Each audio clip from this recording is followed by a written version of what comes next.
نحمده ونسلم على رسوله الكريم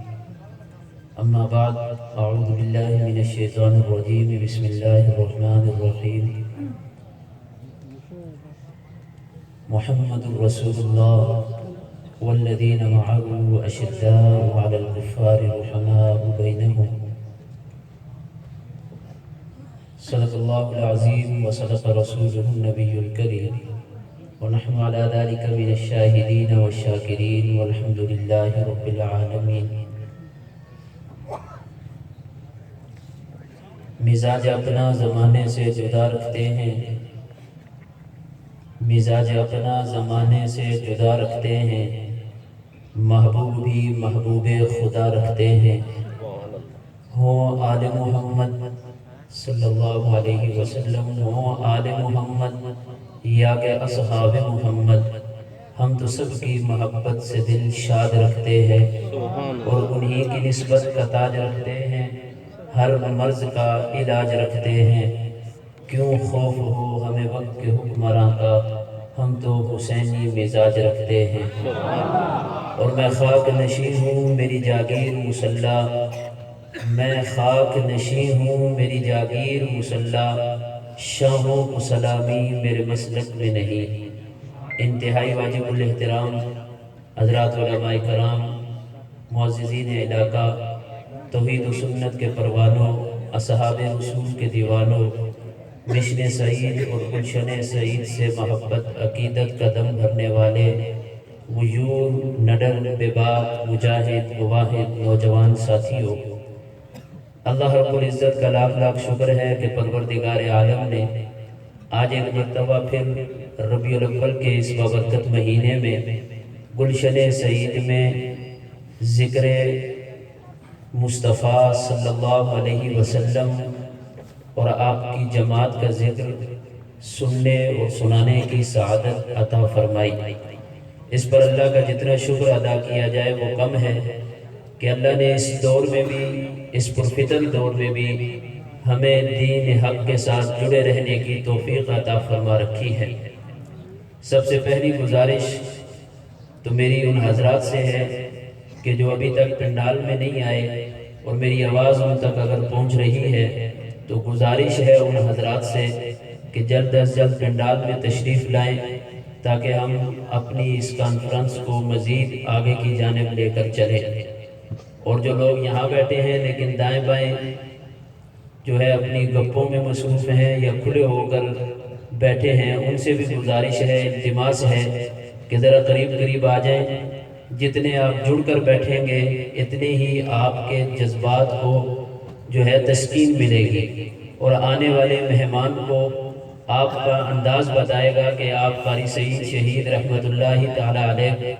سے وابستہ لوگ ہیں۔ آپ نے حضرت قاری صاحب شہید رحمت اللہ تعالی علیہ سے ان کی اس جلسہ گاہ میں اور اس اسٹیج سے بیانات کو سنا ہے اور تربیت پائی ہے کہ جلسے کو کس طرح سنا جاتا ہے یا کس طرح جلسے کا نظام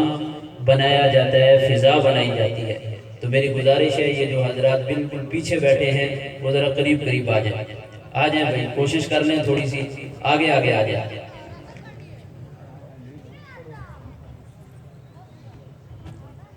اگر آواز پہنچ رہی ہے اور بات سمجھ آ رہی ہے تو پھر التماس ہے کہ تھوڑا قریب قریب آ جائے۔ عنوان ہے سیرت امام المجاہدین۔ سیرت اللہ کے نبی صلی اللہ علیہ وسلم کے کریکٹر کو کہتے ہیں، سیرت امام الانبیاء جناب رسول اللہ صلی اللہ علیہ وسلم کے اعمال کو کہتے ہیں، سیرت میرے نبی کے افعال کا نام ہے، سیرت میرے پیغمبر کی خوشی اور غمی کا نام ہے، سیرت میرے پیغمبر کی جلوت اور خلوت کا نام ہے، سیرت میرے پیغمبر کی صبح اور شام کا نام ہے، سیرت میرے پیغمبر کی خوشی اور غمی کا نام ہے، سیرت میرے پیغمبر کے کھانے اور پینے کا نام ہے، سیرت میرے پیغمبر کے چلنے بیٹھنے اور اٹھنے کا نام ہے، سیرت اللہ کے محبوب پیغمبر کے بول، آپ کے قول، آپ کے اعمال، آپ کے افعال، آپ کا کردار جو ہے اس کو سیرت کہتے ہیں۔ اور ربیع الاول کے مہینے میں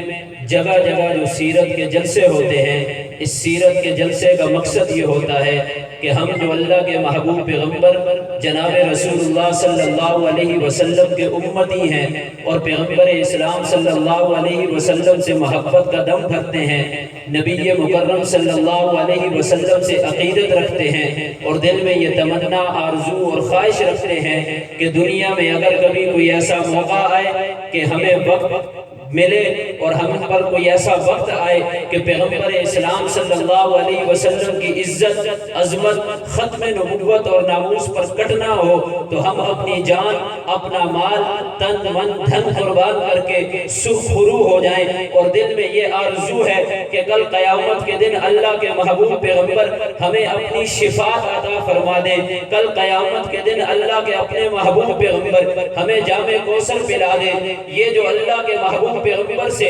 عقیدت محبت اور مودت کے مختلف طریقے ہیں، ان کو اس ربیع الاول میں آ کر امت اظہار کرتی ہے، کوئی سیرت مصطفیٰ کے نام پر، کوئی سورت مصطفیٰ کے نام پر، کوئی عظمت مصطفیٰ کے نام پر، کوئی کردار مصطفیٰ کے نام پر، کوئی ختم نبوت کے عنوان پر، کوئی میلاد النبی کے عنوان پر، کوئی مقصد ولادت کے عنوان پر، کوئی مقصد آمد مصطفیٰ کے عنوان پر پیغمبر اسلام صلی اللہ علیہ وسلم سے محبت کا اظہار کرتا ہے۔ طریقے ہر ایک کے مختلف ہو سکتے ہیں، طریقے ہر ایک کے جدا ہو سکتے ہیں، لیکن مقصد سب کے سب کا ایک ہی ہے کہ ہم اللہ کے محبوب پیغمبر کے ساتھ محبت رکھتے ہیں، ہم اللہ کے محبوب پیغمبر کے ساتھ عقیدت رکھتے ہیں، ہم اللہ کے محبوب پیغمبر کے ساتھ الفت رکھتے ہیں، ہم اللہ کے محبوب پیغمبر کے ساتھ محبت اور عشق اور جنون رکھتے ہیں اور اس محبت اور جنون کو دنیا کے سامنے لا کر بتانا چاہتے ہیں کہ اے گستاخان مصطفیٰ،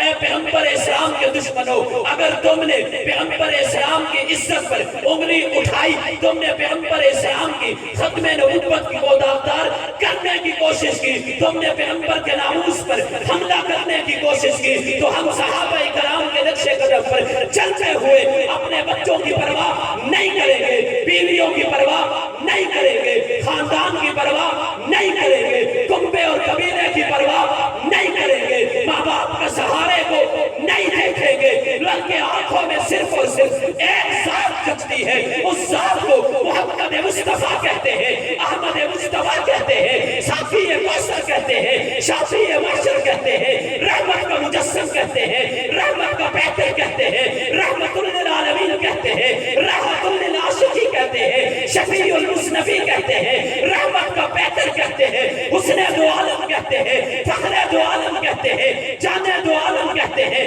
عزت کائنات کہتے ہیں، عظمت کائنات کہتے ہیں، رفعت کائنات کہتے ہیں، شان کائنات کہتے ہیں، شوکت کائنات کہتے ہیں، بلندی کائنات کہتے ہیں، محور کائنات کہتے ہیں، مرکز کائنات کہتے ہیں، وجہ تخلیق کائنات کہتے ہیں، مقصود کائنات کہتے ہیں، مطلوب کائنات کہتے ہیں، صفت کائنات کہتے ہیں، خوبی کائنات کہتے ہیں، وصف کائنات کہتے ہیں، صفت کائنات کہتے ہیں، عدل کائنات کہتے ہیں، ہاں ہاں اس ذات کو ابو بکر و عمر کا داماد کہتے ہیں، عثمان و علی کا سسر کہتے ہیں، عائشہ و حفصہ کا سرتاج کہتے ہیں، سلمان اور بلال کا آقا کہتے ہیں، اللہ کے محبوب پیغمبر کہتے ہیں، اور احمد نام ہے، محمد نام ہے، حامد نام ہے، محمود نام ہے، وہ صافی کوثر ہے، وہ شافی معشر ہے، وہ رحمت کا بہتر ہے، حسن کا بہتر ہے، جمال کا بہتر ہے، خوبی کا بہتر ہے، وصفوں کا بہتر ہے، صفتوں کا بہتر ہے، اس جیسا رب نے آدم سے لے کر عیسیٰ تک نہ بھیجا ہے اور آج سے لے کر قیامت کی صبح تک نہ بھیجا ہے، وہ رب کے خزانے میں ایک تھا، ایک ہے، ایک رہے گا، رب قادر ضرور ہے مگر رب نے اس کو بھیج کر حسن کی انتہا کر چھوڑی ہے، جمال کی انتہا کر چھوڑی ہے، خوبیوں کی انتہا کر چھوڑی ہے، صفتوں کی انتہا کر چھوڑی ہے، رب نے جمال کمال شباب سب کو لا کر محمد رسول اللہ پر ختم کر دیا ہے۔ آدم کا عیسیٰ سارے کے سارے نبی ہیں، سارے کے سارے رسول ہیں، سارے کے سارے پیغمبر ہیں، اللہ کے مقرب ہیں، اللہ کے بھیجے ہوئے ہیں، لیکن جیسا جمال، کمال، حسن، شباب اللہ نے اپنے محبوب کو عطا کیا، وہ اللہ نے نہ اس سے پہلے کسی کو دیا نہ اس کے بعد کسی کو دے گا۔ اور یہ میری اور آپ کی خوش نصیبی ہے کہ اللہ نے اس نبی کی امت میں مجھے اور آپ کو پیدا کیا۔ بڑے بڑے نبیوں نے دعائیں مانگی، اللہ ہمیں اپنے آخری نبی کا امتی بنا۔ بنی اسرائیل کے نبی دعا کرتے رہے اور مجھے اور آپ کو اللہ نے یہ نعمت بن مانگے عطا کر دی۔ چاہیے تو یہ تھا کہ میں اور آپ اس کی قدر کرتے۔ قدر کا مطلب یہ نہیں کہ ہم زبانی دعوے کریں ہمیں رسول اللہ سے محبت ہے، جھنڈیاں لگا کر اظہار کریں ہمیں رسول اللہ سے محبت ہے، جلسے کر کر اظہار کریں ہمیں رسول اللہ سے محبت ہے، بلکہ محبت تو یہ ہے کہ ہمارا کردار بتائے، دیکھنے والا دیکھ کر کہے وہ دیکھو جو آ رہا ہے وہ عاشق رسول ہے۔ اور یہ نقشہ صحابہ کرام نے چل کر دکھایا۔ انہیں یہ کہلوانے کی ضرورت نہیں پڑتی تھی کہ آؤ لوگوں ہمیں کہو کہ ہم پیغمبر کے عاشق اور محب ہیں، بلکہ کردار گواہی دیتا تھا۔ وہ چلتے تھے تو فضائیں گواہی دیتی تھی کہ دیکھو لوگوں یہ محمد رسول اللہ کا امتی جا رہا ہے، اور محبت کی انتہا قربان جاؤں صحابہ کرام کے نقش قدم پر۔ یہ زیاد ابن سکن تڑپ رہا ہے میدان احد میں، پاس سے گزرنے والے صحابی نے پوچھا زیاد تجھے کوئی پٹی کر دوں، خون رس رہا ہے، دوائی پلا دوں، زخم بڑے گہرے ہیں، تلوار لگی ہے، کہیں نیزے کا زخم ہے، کہیں خنجر کا زخم ہے۔ زیاد ابن سکن کی رسول اللہ سے محبت 1400 سال کے بعد آنے والے مسلمان کے لیے مشعل راہ ہے۔ کیا کہا زیاد ابن سکن نے؟ پانی کی ضرورت نہیں ہے، دوائی کی ضرورت نہیں ہے، مرہم پٹی نہیں چاہتا۔ بھائی یہ ماحول ایسا ہے، لگتا یہ ہے کہ بالکل آخری وقت ہے، میرے پاس مشکیزہ ہے، اس میں پانی ہے، دوائیوں کے لیے میرے پاس موجود ہے، میرے پاس پٹیاں موجود ہیں، کہا کچھ نہیں چاہتا، اگر زیاد کے لیے کچھ کرنا چاہتا ہے تو مجھے اپنے کندھے پہ سوار کر اور وہاں لے کر جا جہاں آمنہ کے لال کا دیدار ہو سکے۔ زخموں سے چور صحابی رسول کو دوسرے صحابی نے اپنے کندھے پہ اٹھایا، آخری بات کر رہا ہوں، اور جب وہاں پہنچے جہاں اللہ کے نبی کا دیدار ہو سکتا، اللہ کے نبی کی زیارت ہو رہی تھی، زیاد ابن سکن زمین پر گر پڑے۔ صحابی رسول سے کہا جاؤ، اور بہت زخمی ہیں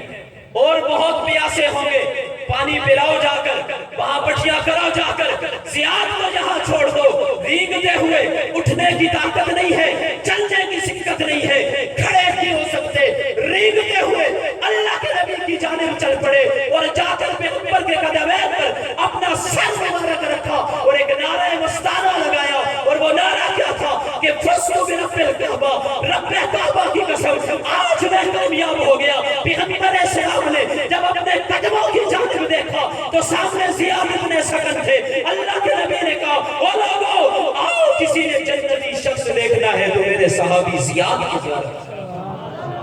ایسی محبت ہو کہ پھر زمانہ کہے کہ یہ پیغمبر کے عاشق ہیں۔ اور الحمدللہ ہمیں جن کے ساتھ نسبتیں حاصل ہیں، ہمارا جن لوگوں کے ساتھ تعلق ہے، انہوں نے زبانی دعوے نہیں کیے، انہوں نے صرف یہ نہیں کہا کہ آؤ لوگوں ہمیں دیکھو ہم پیغمبر کے عاشق لوگ ہیں، آؤ ہمیں دیکھو ہم نے مدارس بنائے دین کی خدمت کے لیے، ہم پیغمبر کے ساتھ محبت کرتے ہیں، آؤ دیکھو ہم نے پیغمبر کی سیرت کے جلسے کیے کیونکہ ہمیں پیغمبر کے ساتھ محبت ہے، بلکہ انہوں نے اپنے سینے پر گولیاں کھا کر یہ ثابت کیا ہے کہ علماء دیوبند پیغمبر کے حقیقی محب ہیں اور عاشق رسول ہیں۔ میں اپنی بات کو یہیں پر ختم کر کے ملتمس ہوں ثناخان مصطفیٰ تلنگانہ شہر کی ابھرتی ہوئی ایک نئی آواز جنہوں نے بہت ہی کم وقت کے اندر اپنا نام بنایا ہے، میری مراد جناب شعیب عباس کھچی صاحب ہیں، انہی سے ملتمس ہوں کہ مائک پر تشریف لائیں اور ہدیہ نعت و منقبت پیش